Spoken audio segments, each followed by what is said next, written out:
ज़बान सीखना बच्चों की नशोनुमा का अहम हिस्सा है, लेकिन ये बोलने से शुरू नहीं होता।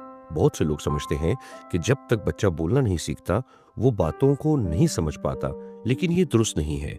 बच्चे पैदाइश से ही अपने इर्द-गिर्द की दुनिया को समझना शुरू कर देते हैं।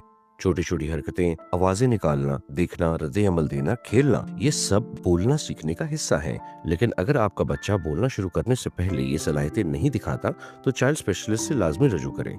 बोलने से पहले की अहम सलाहियतें: आवाज़ें निकालना, आँखों में देखना, लोगों को देखकर रद्द-ए-अमल देना, मुस्कुराना, एक्साइटेड होना, तालियाँ बजाना, आवाज़ों की नकल करना, इशारों से अपनी ज़रूरत बताना, जैसे गोद में जाने के लिए हाथ ऊपर करना, पानी के लिए इशारा करना, खाना या खिलौना माँगना, नई चीज़ों पर रद्द-ए-अमल देना, आवाज़ों की तरफ तवज्जो देना, मुख्तलिफ खिलौनों से खेलना, सादा हिदायत समझना, जैसे यहाँ आओ, बाय-बाय करो वगैरह।